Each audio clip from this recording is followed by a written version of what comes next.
जिस रात खिड़की पर दस्तक हुई वह अकेली नहीं थी, पर जो अंदर आया वह इंसान नहीं था। बहराइच के एक पुराने गांव भीमरपुर में ठंड की रातें वैसे भी लंबी होती थीं, लेकिन उस रात हवा में कुछ और ही सर्दी घुली थी। आसमान पर बादल ऐसे ठहरे थे जैसे किसी अनदेखे डर की घोषणा कर रहे हों। नेहा अपने पुराने कच्चे मकान की खिड़की के पास बैठी थी।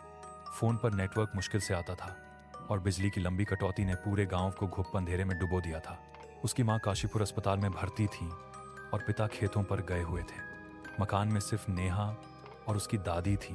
दादी अंदर कमरे में जपे कर रही थी और नेहा बाहर रात में घुलती अजीब आवाजें सुन रही थी। कभी दूर से किसी जानवर की चीख, कभी किसी पेड़ की डाल का टूटना।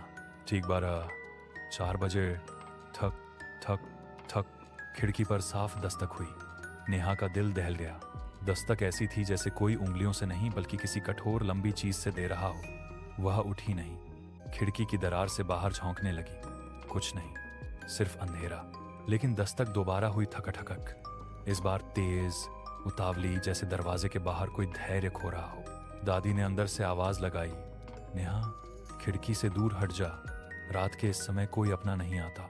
नेहा ने कहा, दादी कोई दिख नहीं रहा। दादी की घबराई आवाज आई, कोई दिखेगा भी नहीं, पर मौजूद जरूर है। दादी ने पास आकर खिड़की पर एक भारी लकड़ी का पट्टा लगा दिया। हाँ ने चौंक कर पूछा, आप हमेशा रात में खिड़की बंद क्यों रखती हैं? दादी की आवाज काम गई, क्योंकि गांव में एक चीज है जिसे अंदर आने के लिए खिड़की चाहिए होती है। नेहा ने हौंसकर बात हल्की करनी चाहिए। दादी यूं ही डराती रहती हो आप। दादी ने धीरे से कहा, डराती नहीं, बचाती हूं। ये खिड़की किसी और की है नेहा, हमारी नहीं। नेहा को दादी के शब्द समझ नहीं आए। वह बस इतना जानती थी कि इस खिड़की के बाहर अंधेरा किसी जीवित चीज की तरह हिल रहा है। और दस्तक बंद नहीं हुई, बल्कि अब धीमी सरसराहट भी सुनाई देने लगी। खर्रर खस, जैसे कोई लंबे नाखून दीवार से रगड़ रहा हो। दादी ने नेहा को एक पुरानी कहानी सुनानी शुरू की। आज से 50 साल पहले इसी गांव में एक लड़की थी, मृदुला, सुंदर, हंसमुख। लेकिन एक रात वो गायब हो गई। 4 दिन बाद मिली, लेकिन जिंदा नहीं। नेहा का गला सूख गया। फिर भी उसने पूछा, तो उसकी खिड़की का इससे क्या लेना देना? दादी ने उसकी आंखों में देखते हुए कहा, जो मिला था वो उसका शरीर नहीं था, वो उसकी परछाई थी, और उसने खिड़की से ही दस्तक दी थी। नेहा कांप गई। परछाई? इंसान की? नहीं, दादी बोली, किसी और की, किसी ऐसी चीज की जिसे हम नाम नहीं दे सकते। दादी ने आगे कहा, जिसको वह चुन लेती है उसे पहले खिड़की पर दस्तक देती है 3 बार, और अगर तीसरी दस्तक के बाद भी कोई खिड़की के पास खड़ा मिलता है वह उसे ले जाती है। नेहा ने डर से खिड़की से और दूरी बना ली, लेकिन तभी ठक ठक ठक 3 बार लगातार दस्तक हुई। नेहा का चेहरा सफेद पड़ गया। दादी ने उसका हाथ पकड़कर कहा, बस आज की रात निकल जाए, फिर हम यह मकान छोड़ देंगे। नेहा को नींद नहीं आ रही थी। दादी सो चुकी थी। बाहर से लगातार अजीब आवाजें आ रही थीं, कभी किसी के चलने की, कभी किसी के फुसफुसाने जैसी। लगभग 2:30 बजे खिड़की पर लगा लकड़ी का पट्टा धीरे धीरे खिसकने लगा। नहीं, यह हवा नहीं है। नेहा खुद से बुदबुदाए। वह खड़ी हुई और दूर से देखने लगी। पट्टा थोड़ा और हिला और फिर खिड़की की दरार से एक आंख दिखाई दी, पीली, बिना पलक की, सूखी, जैसे किसी मृत प्राणी की। नेहा की चीख उसके गले में ही अटक गई। आंख हिली नहीं, बस नेहा को घूरती रही। और फिर एक आवाज आई, एकदम पास से, एकदम धीमी, एकदम खुरदरी, नेहा खोल दो। उसका नाम, वह चीज उसका नाम जानती थी। नेहा के पैर जम गए। वह न चीख पा रही थी, न हिल पा रही थी। आवाज फिर आई, नेहा मैं तुम्हें देख रही हूं। नेहा ने पूरी ताकत लगाकर कदम पीछे हटाया और दादी के कमरे की तरफ भागी, पर दादी का दरवाजा अंदर से बंद था। दादी, दादी दरवाजा खोलो। लेकिन अंदर से कोई आवाज नहीं आई। खिड़की की ओर से फिर वही आवाज, नेहा दौड़ मत, मैं पास ही हूं। नेहा ने डर के मारे अपने कान बंद कर लिए, लेकिन आवाज उसके सिर अंदर सुनाई दे रही थी, जैसे कोई उसके दिमाग में बोल रहा हो। आखिर दादी ने दरवाजा खोला और उनका चेहरा पीला था, सांसें तेज। नेहा रोते हुए बोली, दादी बाहर कोई है, उसने मेरा नाम लिया। दादी ने नेहा को गले लगाते हुए कहा, मुझे पता था वो आ जाएगी, क्योंकि तुम उसकी चुनी हुई हो। नेहा ने दादी को धकेल दिया। आपको पहले से पता था? आपने बताया क्यों नहीं? दादी दुखी स्वर में बोली, क्योंकि तुम्हें बचाने के लिए चुप रहना जरूरी था। दादी ने लकड़ी का एक छोटा सा डिब्बा निकाला उसमें झंग लगा एक पुराना चांदी का सिक्का था। ये मृदुला का सिक्का है, जिससे वो बच पाई थी एक बार। इसे अपने साथ रखो, इससे वो अंदर नहीं आएगी। नेहा ने सिक्का पकड़ा। उसे छूते ही उसकी हथेली जल गई। दादी ने सिक्का उसके गले में बांधते हुए कहा, सिक्के की गर्मी से डरना मत, ये उस चीज को दूर रखता है। नेहा ने कांपते हुए पूछा, वो क्या है दादी? दादी ने कांपते होंठों से कहा, वो वही है जो इंसानों की खिड़कियों से अंदर आती है, पर निकलती हमेशा मृत शरीर लेकर है। बाहर अचानक अजीब खामोशी छा गई। यह खामोशी वो नहीं थी जो शांति देती है, यह मौत जैसी थी। अचानक पूरा घर धड़ाम से हिल गया। ये क्या था? नेहा चीख पड़ी। दादी बोली, वो अब धीरज खो रही है, वो अंदर आना चाहती है। नेहा गले में सिक्का पकड़े पीछे हटने लगी। तभी छत से धूल गिरने लगी और फिर एक लंबी, खुरदरी, कांटेदार उंगली छत की मिट्टी चीरकर अंदर आई। नेहा की चीख कमरे में गूंज गई। उंगली धीरे धीरे घूमकर नीचे की ओर हो गई, जैसे किसी को ढूंढ रही हो। नेहा ने दादी का हाथ पकड़कर कहा, दादी, हम भागते क्यों नहीं? दादी रो पड़ी, कहीं भी चले जाओ, अगर उसका निशान लग गया वो पीछा नहीं छोड़ती। नेहा कांपते हुए बोली, मैंने क्या किया था? मैं क्यों? दादी की आंखों से आंसू बहने लगे। उन्होंने फुसफुसाकर कहा, क्योंकि तुम वो गलती हो जो तुम्हारी माँ ने सालों पहले की थी। नेहा का दिमाग घूम गया। माँ? क्या गलती? लेकिन दादी कुछ कह पाती, उससे पहले खिड़की का पट्टा फटकर गिर गया और अब खिड़की के उस पार सिर्फ अंधेरा नहीं था, वहां एक चेहरा था, लंबा, विकृत, महीनों पुरानी सड़ी त्वचा जैसा, बिना होंठों का मुंह और दो पीली गहरी आंखें जो सिर्फ नेहा को देख रही थी। उसने मुस्कुराया। मुस्कुराहट इंसानों जैसी नहीं थी, दोनों तरफ फटी हुई त्वचा की थी, और उसने कहा, नेहा, दूसरी दस्तक बाकी है। नेहा की नसें जम गई थी। खिड़की पर खड़ा वह चेहरा किसी भी जीवित प्राणी जैसा नहीं था। उसके काले मुंह से सड़ी हवा कमरे में भर रही थी।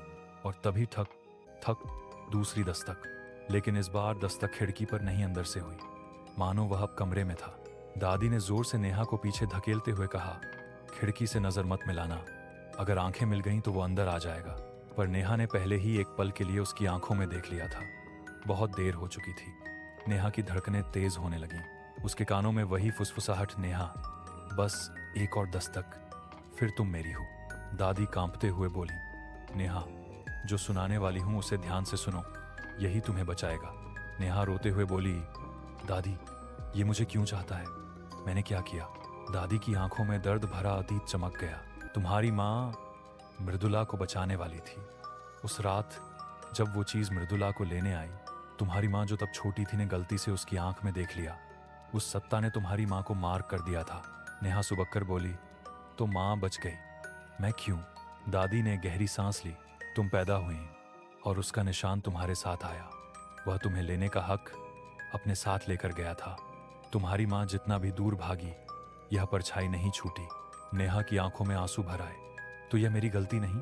नहीं बच्ची, यह किस्मत है, और हम किस्मत से तभी लड़ सकते हैं जब उसके सच को समझें। अचानक घर की दीवारें खरोंचने लगीं। कमरे के कोनों में अंधेरा जमा होने लगा, घनी जीवित धुंध की तरह। और फिर खिड़की के नीचे से एक काली, लंबी, अस्वाभाविक भुजा अंदर घुसी। उसके नाखून लकड़ी को चाकू की तरह काट रहे थे। नेहा चीख उठी। दादी ने उसे सिक्का कसकर पकड़ने को कहा, लेकिन तभी वह भुजा नेहा की ओर बढ़ी सिक्के की वजह से एकदम झटके से पीछे हट गई। दादी ने कहा, सिक्का उसे रोकता है, पर हमेशा नहीं। जैसे जैसे रात गुजरती है, इसकी ताकत कम होती जाती है। नेहा ने सिक्के को सीने से लगा लिया, पर तभी थक, कुछ भारी चीज छत पर कूदी। ये क्या है? नेहा कांपी। दादी फुसफुसाई, तीसरी दस्तक के पहले वह अपना रास्ता तलाशता है। दादी ने कहा, हम मंदिर चलेंगे, वहां वह नहीं पहुंच सकता। दोनों ने दरवाजा खोला और बाहर निकलने की कोशिश की, लेकिन दरवाजा बाहर से ऐसे चिपका हुआ था जैसे किसी अदृश्य ताकत ने उसे सील कर दिया हो। अचानक बाहर से आवाज आई, धीमी, खुरदरी, रेंगती हुई, नेहा, मैं बाहर नहीं हूं, मैं हर जगह हूं। नेहा घुटनों पर गिर गई, डर से पागल होने की कगार पर। दादी ने उसका चेहरा पकड़कर कहा, ध्यान से सुनो, यह जीव बाहर से नहीं आता, यह वहीं आता है जहां खिड़की होती है। खिड़की यानी डर की खिड़की, मन की खिड़की, आत्मा की खिड़की।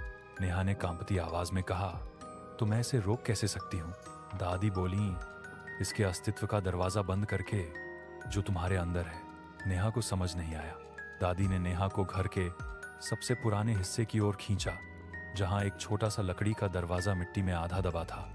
ये क्या है? नेहा ने पूछा।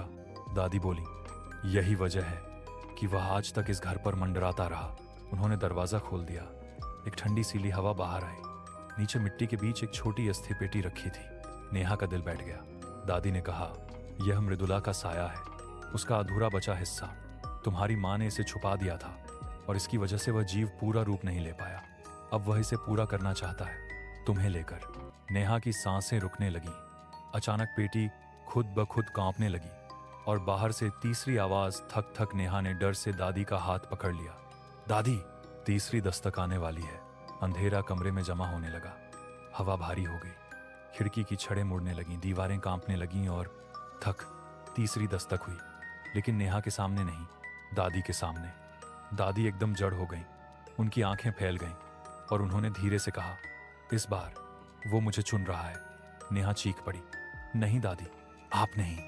दादी ने नेहा के हाथ में सिक्का पकड़ा और कहा, भाग, मंदिर जा, पीछे मुड़कर मत देखना। तीसरी दस्तक उसे प्रवेश नहीं बल्कि अधिकार देती है। अब वो मेरा रूप लेगा और तुझे बुलाएगा।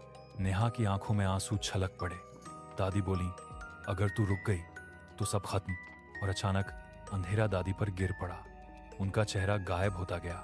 हड्डियों के टूटने जैसी आवाजें आने लगी और एक नई आवाज उभरी, नेहा, मैं दादी हूं, मेरी मदद करो। नेहा समझ गई ये दादी नहीं है, यह वही है। उसने भागना शुरू किया।